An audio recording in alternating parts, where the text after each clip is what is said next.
है। मैं प्रियम शंकर झा। सबसे पहले मुख्य समाचार। मुख्यमंत्री पुष्कर सिंह धामी ने किया विभिन्न डिजिटल परियोजनाओं का शुभारंभ। आमजन को एक ही प्लेटफॉर्म पर आसानी से उपलब्ध होंगी सभी जानकारी व सेवाएं।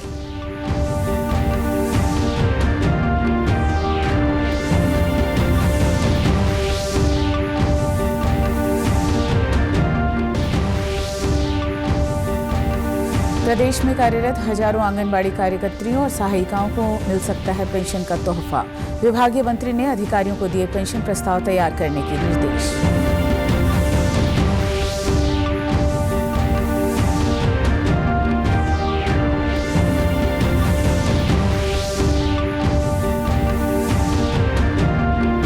और उत्तराखंड में वित्त विभाग कर रहा सभी विभागों के बजट खर्च परफॉर्मेंस की जांच। बजट खर्च नहीं करने वाले विभागों के अगले बजट में की जाएगी कटौती।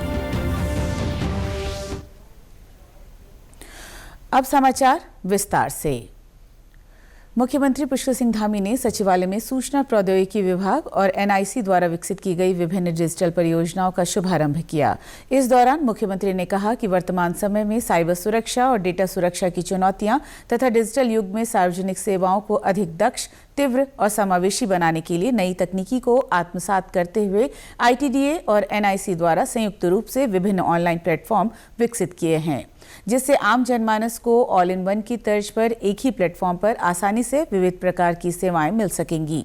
विभागों के कार्यों की प्रगति ऑनलाइन देखी जा सकेगी, जिससे पारदर्शिता और जवाबदेही में वृद्धि होगी। इस दौरान मुख्यमंत्री ने डिजिटलीकरण के बेहतर इम्प्लीमेंटेशन के लिए सभी विभागों को बेहतर सेटअप बनाने के निर्देश दिए। उन्होंने आईटीडीए को निर्देशित किया कि विकसित किए गए नए प्लेटफॉर्म पर सुगमता और तेजी से कार्य करने के लिए सभी विभागों का मार्गदर्शन करें। प्रदेश में कार्यरत हजारों आंगनबाड़ी कार्यकर्त्रियों और सहायिकाओं को पेंशन का तोहफा मिल सकता है। सरकार आंगनबाड़ी कार्यकर्त्रियों और सहायिकाओं को रिटायरमेंट के बाद पेंशन देने की तैयारी कर रही है। महिला सशक्तिकरण एवं बाल विकास मंत्री रेखा आर्य ने अधिकारियों को पेंशन से संबंधित प्रस्ताव जल्द तैयार करने के निर्देश दिए हैं। प्रदेश में अभी लगभग 40,000 आंगनबाड़ी कार्यकर्त्रियों और सहायिकाएं कार्य कर रही हैं। रिटायरमेंट के बाद इनकी सामाजिक और आर्थिक सुरक्षा सुनिश्चित करने के लिए पेंशन देने की तैयारी की जा रही है। इस संबंध में हुई बैठक में मंत्री ने ग्रामीण क्षेत्रों में आंगनबाड़ी कार्यकर्त्रियों और सहायिकाओं के 7,038 पदों पर चल रही भर्ती प्रक्रिया की प्रगति की भी जानकारी ली। मंत्री ने बताया कि आवेदन शुरू होने के पहले 6 दिन में ही 20,000 से ज्यादा महिलाएं आवेदन कर चुकी हैं, जबकि अभी आवेदन की तारीख 31 जनवरी तक है। ऐसे में माना जा रहा है कि आवेदकों की संख्या 1 लाख तक पहुंच सकती है। सशक्तिकरण विभाग में संचालित योजनाओं को लेकर समीक्षा की गई है, जिसमें हमारे जिला कार्यक्रम अधिकारी जनपदों से वर्चुअली जुड़े हुए थे, जिसमें हाल ही में हम लोगों ने जो ग्रामीण क्षेत्र में हमारी आंगनबाड़ी कार्यकर्ती हों, हमारी सहायिकाएं हों, लगभग 7,000 पत्र और 7,000 पद जो है उसके सापेक्ष जो है कितने आवेदन किए गए हैं इसकी समीक्षा की गई है। जबकि आवेदन की अभी अंतिम तिथि 31 जनवरी तक है, तो अभी जानकारी दी गई है कि लगभग 20,000 लोगों ने जो है 7,000 पदों के सापेक्ष आवेदन कर चुके हैं, जिससे ये प्रतीत होता है कि आंगनबाड़ी कार्यकर्ती अथवा सहायिका की रूप में सेवा करने के लिए महिलाएं लगातार जो है तत्परता के साथ में जो है उसके लिए इच्छुक है। हम लोग आंगनबाड़ी बहनों के लिए आने वाले समय में कोई पेंशन स्कीम हम लोग लेकर आए, जिसको लेकर विभाग के अधिकारियों को निर्देश दिए हैं कि वे एक पेंशन स्कीम को प्लान करें, ताकि हमारी आंगनबाड़ी बहनों को एक सम्मानजनक रिटायरमेंट के उपरांत में जो एक सम्मानजनक धनराशि अपने जीविकोपार्जन के लिए अथवा अपने जीवन की जिम्मेदारियों को निर्वहन करने के लिए उनको एक आर्थिक मदद हो सके। तो उस दिशा में एक प्रस्ताव जो है वो गंभीरता से तैयार करें, आज ये निर्देश दिया। और इस खबर पर ज्यादा जानकारी के लिए बात करते हैं हमारे संवाददाता आशीष रमोला से। हजारों आंगनबाड़ी कार्यकर्त्रियों और सहायिकाओं को पेंशन का तोहफा मिल सकता है। आशीष, अगर बात करें तो पेंशन से संबंधित प्रस्ताव कब तक तैयार होने के आसार हैं?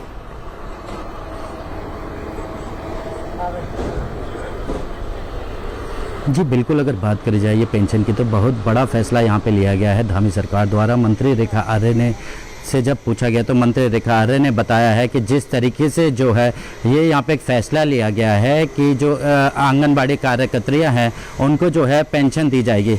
हालांकि अभी इसका जो है वो पूरा प्रारूप जो है वो यहाँ पे तैयार किया जाएगा, ड्राफ्ट तैयार किया जाएगा। अभी क्योंकि आचार संहिता लगी हुई, आचार संहिता के बाद जो है इसका अभी प्रारूप यहाँ पे तैयार किया जा रहा है और आचार संहिता के बाद कैबिनेट में प्रस्ताव रखा जाएगा। हालांकि अगर बात करी जाए अभी वर्तमान में जो आंगनबाड़ी कार्यकर्ता हैं वो लगभग 40,000 आंगनबाड़ी कार्यकर्त्रियाँ हैं और इसके अलावा भी जो है अभी उनकी जो भर्ती प्रक्रिया है वो अभी चल रही है। तो इसमें अगर देखा जाए तो एक बड़ा फैसला यहाँ पे लिया गया है मंत्री रेखा आर्य द्वारा। इसका जो पूरा प्रारूप है, जो पूरा ड्राफ्ट है वो भी यहाँ पे तैयार किया जा रहा है कि कितनी पेंशन इनको दी जाएगी, इनका जो प्रारूप है क्या रखा जाएगा, किस। जी आशीष, अगर बात करेंगे तो आंगनबाड़ी कार्यकर्त्रियां जिस तरीके से महिला अभ्यर्थियां बेसब्री से इंतजार कर रही थी वो अब निकल चुकी है और आवेदकों की संख्या 1 लाख तक पहुंच गई है। तो किस तरीके का माहौल देखा जा रहा है महिला अभ्यर्थियों के बीच?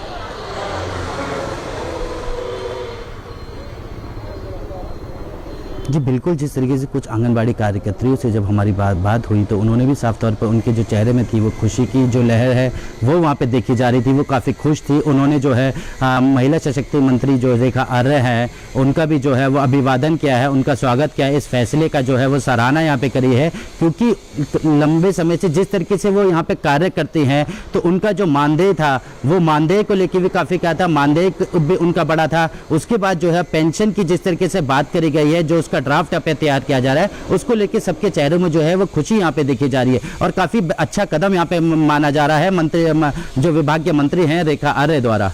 जी, इन तमाम जानकारी के लिए आशीष आपका धन्यवाद। बढ़ते अगली खबर की ओर। मुख्य सचिव राधा रतूड़ी ने सचिवालय में सचिव समिति की बैठक की। इस दौरान उन्होंने सभी सचिवों से राज्य में इकोलॉजी एवं इकोनॉमी के संतुलन के लिए निर्धारित किए गए फ्रेमवर्क 9 सूत्र प्रगति प्रकृति संतुलन मिशन पर गंभीरता से कार्य करने की हिदायत देते हुए इस संबंध में सुझाव मांगे हैं। इसी के साथ उन्होंने सचिव कृषि को राज्य में बदलती जलवायु के अनुकूल खेती के तहत जैविक कृषि, मृदा संरक्षण व कुशल सिंचाई प्रबंधन से संबंधित योजनाओं को प्रभावी ढंग से लागू करने के निर्देश दिए। उन्होंने सचिव पर्यटन को राज्य में इको सर्टिफिकेशन, वेस्ट मैनेजमेंट तथा इको टूरिज्म नीतियों को क्रियान्वित करने के निर्देश दिए। वहीं सचिव ऊर्जा को इकोलॉजिकल सेफगार्ड वाले छोटे जल विद्युत प्रोजेक्ट तथा सौर ऊर्जा परियोजनाओं को बढ़ावा देने के भी निर्देश दिए हैं। उत्तराखंड में अगले बजट को लाने की तैयारी चल रही है। वहीं वित्त विभाग इन दिनों इस वित्तीय वर्ष के बजट खर्च को लेकर विभागों के बजट खर्च परफॉर्मेंस को बारीकी से जांच कर रहा है। दरअसल इस वित्तीय वर्ष के लिए उत्तराखंड सरकार ने 89,230 करोड़ का बजट विधानसभा में पास किया था। वहीं चालू वित्त वर्ष के बजट खर्च आंकड़ों की बात की जाए तो अब तक कैपिटल एक्सपेंडिचर में उत्तराखंड सरकार के 52 विभागों ने प्रस्तावित 15,854 करोड़ में से 6,217 करोड़ खर्च कर दिए हैं, जो कि प्रस्तावित बजट का लगभग 41.85% है और ये लगभग पिछले वित्तीय की इस समय की स्थिति जैसा ही है। ये आंकड़ा 1 अप्रैल 2024 से 7 जनवरी 2025 तक का है। इसको लेकर वित्त सचिव दिलीप जावलकर का कहना है कि कुछ विभाग बजट खर्च करने में सफल साबित हो रहे हैं, लेकिन कुछ ऐसे विभाग हैं जो बहुत कम बजट खर्च कर पाए हैं। मुख्यतः हम लोग देखें तो हम लोगों के लिए पीडब्ल्यूडी है, हमारे के पास इरिगेशन है, या हमारे पास आपके माइनर इरिगेशन एक डिपार्टमेंट है, मेडिकल एजुकेशन डिपार्टमेंट है। इनमें जो है व्यय की स्थिति काफ़ी अभी अच्छी लग रही है। जबकि हमारे आरडी जहाँ से मुख्यतः हमारे भारत सरकार से सेंट्रल स्पॉन्सर स्कीम आती है, दूसरा आईसीडीएस है, वहाँ से भी भारत सरकार की स्कीम आती है। आईसीडीएस वो डिपार्टमेंट हुआ जो महिला सशक्तिकरण वाला है। वहीं वित्त मंत्री प्रेमचंद अग्रवाल ने कहा है कि जो विभाग अपेक्षाकृत बजट नहीं खर्च कर पाए हैं और उन्होंने बजट कम खर्च किया है तो उनके आगामी वित्तीय वर्ष 2024-2025 के बजट में कटौती की जाएगी, यानी उसी हिसाब से उन्हें बजट दिया जाएगा जिस हिसाब से वो खर्च कर पाएंगे। देखिए, लगातार हम लोग मॉनिटरिंग करते रहते हैं और जिन विभागों का खर्चा कम हुआ है उनको हम लगातार बोलते भी रहते हैं। चाहे हमारे अधिकारीगणों बीच बीच में मैंने भी बैठकें ली है, समीक्षा की है और ये बात ठीक है कि कुछ विभाग बहुत अच्छा काम कर रहे हैं, लेकिन ये बात भी ठीक है कुछ विभाग अभी भी उसमें उस जो अपेक्षाकृत बजट खर्च नहीं कर पाए हैं। तो उसमें हमने एक बात और भी कही है, जो विभाग इस प्रकार के होंगे तो आने वाले बजट में उनको उस प्रकार से फिर कंसिडर भी किया जाएगा। यानी यदि वो खर्चा कम कर पा रहे हैं तो फिर अगले बजट में उनको कटौती होगी, यानी उनको जो वो चाहेंगे, जिस प्रकार से उनकी अपेक्षाएं हैं बजट के लिए, तो फिर उस पर हम लोग भी विचार करते हैं। ये बार पिछली बार भी मैंने किया था और इस बार भी हम उसी प्रकार से काम करेंगे। इसी के साथ अभी तक के समाचार समाप्त हुए। दूरदर्शन समाचारों से जुड़े रहें। मिलते हैं फिर शाम 5 बजे के बुलेटिन में। नमस्कार।